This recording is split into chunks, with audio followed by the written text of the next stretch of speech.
Hoofstuk 8, Vroue in die parlement en vroue stemreg. Waarom het dit so lang geneem voor vroue in Suid-Afrika stemreg gekry het? Dit het nie net in Suid-Afrika lang geneem nie. Wêreldwyd kon vroue vir dekades nie stem nie. Dit is maar eers die laaste 100 jaar dat vroue in baie lande stemreg gekry het en tot die parlement verkies kon word. Switserland was die laaste westerse land waar vroue na 2 referendums, eers in 1971, die reg gekry het om te kan stem. Die Switserse kanton Appenzell Innerrhoden is in 1991 deur 'n hofuitspraak gedwing om as laaste Switserse kanton aan vroue stemreg te gee. Die weerstand van mans teen vroue stemreg hou verband met die vrou se ondergeskikte posisie oor die eeue. In Christus se tyd het die Joodse mans gebid, dankie dat ek nie 'n ongelowige of 'n vrou is nie. Aan die ander kant was algemene stemreg vir mans en vroue baie jare beperk. Algemene stemreg vir almal het maar eers baie onlangs gebeur. Voor dit het allerlei reëls en kwalifikasies gegeld oor wie mag stem en wie nie. Byvoorbeeld, in die Griekse state waar demokrasie begin het, kon vroue, slawe en jong mense nie stem of aan die regering deelneem nie. Slegs mans bo 35 kon stem en besluite neem.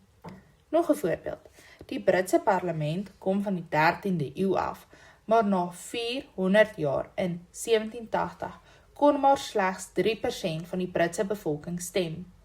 Om daardie tyd te kon stem, moes jy 'n man wees, jy moes eiendom besit, die eiendom moes meer as 'n sekere waarde gewees het, en jy moes ouer as 'n sekere ouderdom gewees het. Amerika word vandag gereeld as 'n model van demokrasie en gelykheid vir die wêreld voorgehou, maar die Amerikaanse grondwet is in die 1780s deur slawe-eienaars opgestel, wat nie vir 'n oomblik daaraan gedink het dat hul slawe of vroue ook moes stem nie. Die Amerikaanse grondwet moes in 1919 gewysig word, die 19de amendment, sodat vroue ook kon stem. Eers in 1965 is African Americans of swart Amerikaners se stemreg verseker met die Voting Rights Act. Dit was 'n jaar voor die einde van Dr. Verwoerd se tydperk as eerste minister in Suid-Afrika. Wat was die argumente teen stemreg vir vroue? Van die argumente teen stemreg was dat die politiek 'n vrou haar vroulikheid sal ontneem en dat vroue verkies om tuiste skeppers te wees. Vroue kon welsynswerk doen, is geredeneer terwyl mans die politiek bedryf. Ook die Bybel is vir argumente gebruik, naamlik dat 'n vrou se hooftaak is om haar kinders op te voed en dat die Bybel die man die gesinshoof maak. As die hoof van die gesin, stem die man dan namens die hele gesin. Parlementslid G.J.W. de Tooy van Middelburg het in 1913 in die parlement gesê dat vroue stemreg 'n duiwelsding is wat onmin tussen 'n man en vrou sou bring. Daarom is hy daarteen. Maar niks kan die jarelange stryd vir gelyke regte vir die vrou en stemreg keer nie. Aan die einde van die vorige eeu was daar al meer vroue in die verskillende lande se parlemente en kry ons ook al hoe meer vroulike presidente en eerste ministers. Golda Meir word in 1969 as vroulike eerste minister van Israel verkies. Sy het gesê dat 'n vrou om suksesvol te wees, sy baie beter moet wees in wat sy aanpak as 'n man. Charlotte Winton, Kanadese politikus, het hierop verbeter en gesê, enigiets wat vroue doen, moet hulle 2 keer so goed soos die mans doen, ten einde net helfte so goed gereken te word. Gelukkig is dit nie moeilik nie. En dan natuurlik, mevrou Margaret Thatcher, een van haar bekendste aanhalings was, as jy iets gesê wil hê, vra vir 'n man, maar as jy iets gedoen wil hê, vra vir 'n vrou. Ek ken hierdie aanhalings goed, want dit was teen die mure in my vrou se skoolklaskamer. Na vroue stemreg gekry het huwelik normaal voortgegaan. Parlementslid de Tooy van Middelburg was toe nie reg in 1913 toe hy voorspel het dat vroue stemreg onmin in alle huwelike gaan veroorsaak nie. In al my jare in die politiek weet ek wel van een geval waar hy reg was. Na 'n verkiesing het 'n vrou na my toe gekom en gevra ek moet met haar man kom praat want hy is kwaad vir haar. Sy stem vir my en hy stem vir my opponent. Sy het gereken dit is 'n mors van tyd om die 40 kilometer van die plaas na die dorp te ry om te kom stem, as haar man se stem, haar stem, in elk geval gaan uitkanselleer. Toe het sy haar man se ID-boekie op stemdag weggesteek, sodat hy nie kon stem nie. Ek moet hom nou gaan besoek en aan hom verduidelik waarom dit belangrik was dat sy vir my stem, was haar versoek. Wie het en hoe is die stryd vir vroue stemreg in die wêreld gevoer? Die stryd is veral in Brittanje en in die VSA gevoer. Vroue-aktiviste en vroue stemregorganisasies het begin om toesprake, pamflette en briewe aan politici. In 1907 is die eerste van baie groot protesoptogte deur vroue in Londen gehou. Toe hierdie vreedsame metodes nie werk nie, het die vroue meer radikaal begin optree. In die Britse parlement was daar 'n aparte vroue-galery. Hierdie galery is met 'n ysterdiewering of rooster toegemaak waardeur die vrouens wat na die debatte wou luister, amper asof uit 'n tronk na die verrigting kon kyk. Twee van die vroue stemregaktiviste, Muriel Mathers en Helen Fox, het in 1908 hulle met kettinge aan hierdie ysterrooster vasgeketting. Hulle het daarna 'n banier oor die vroue stemreg na die parlementslede onder laat sak en geskreeu: "Ons is nou lank genoeg agter hierdie beledigende ysterrooster." Die spreker het opdrag gegee dat hulle verwyder moet word.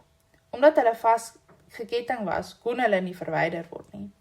Die enigste oplossing was om die hele ysterrooster los te skroef en die dames met die rooster en al na 'n plek te neem waar hulle losgesaag kon word. Die voorval, bekend as die Grill Incident, het baie publisiteit in die media vir vroue stemreg gekry. Die volgende jaar het dieselfde vroue gewag vir 'n opening van die parlement. Hulle het 'n lugballon met 'n mandjie onderaan gehuur en beplan om oor die koning se stoet na die parlement te vlieg en duisende pamflette oor vroue stemreg uit te gooi.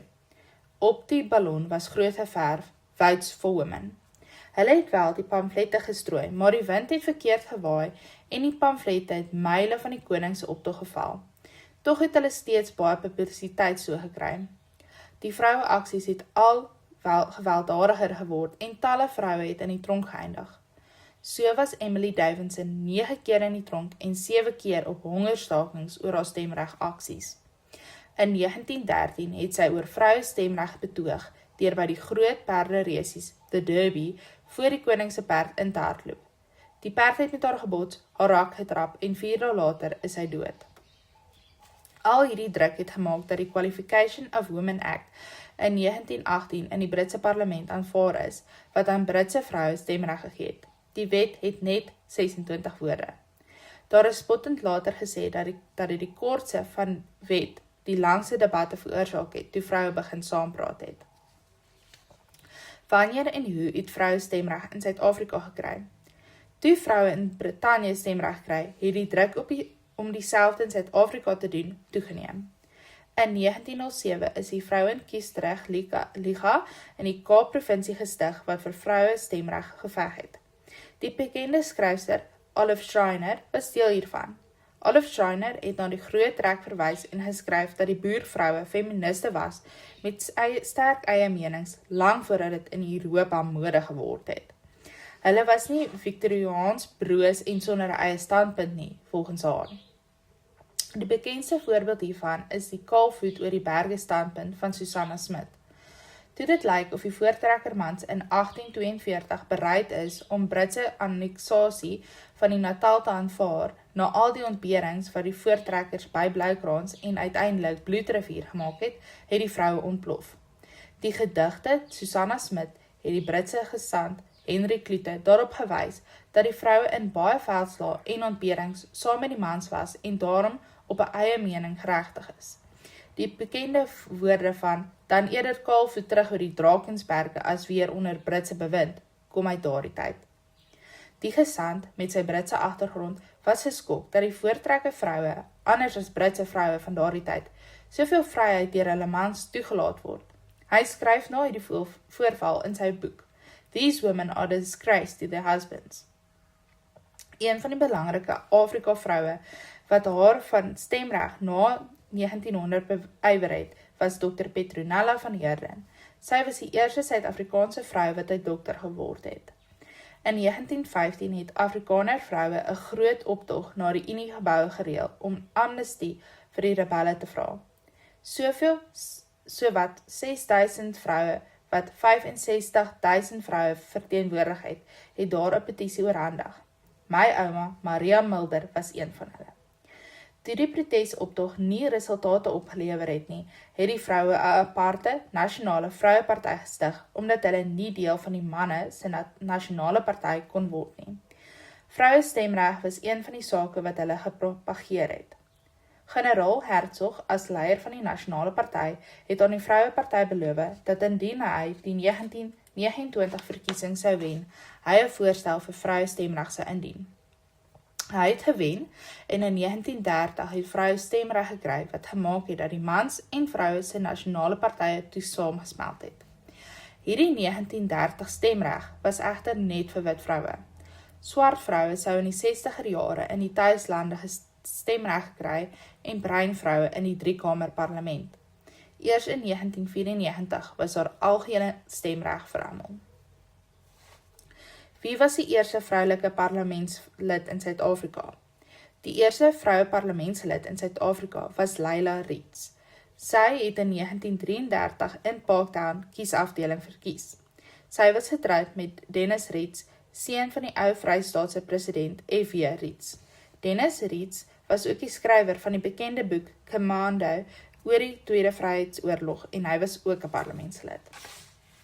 Daar was baie min vroue parlementslede daar die eerste 40 jaar nadat vroue stemreg gekry het. Was daar meer vroue na 1994 in die Suid-Afrikaanse parlement as voor daardie tyd? Ja, sedert 1994 is vroue goed verteenwoordig in die parlement.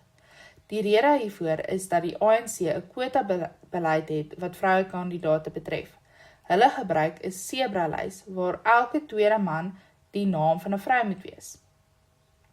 In die 7de parlement na die 2024 verkiesing is daar 174 vroue uit die 400 lede. Dit beteken 44% is vroue. Watter vroue parlementslede van die afgelope tyd staan uit?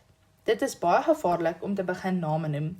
Sekere vroue het al uitgestaan, al het ek nie altyd met hulle standpunte saamgestem nie.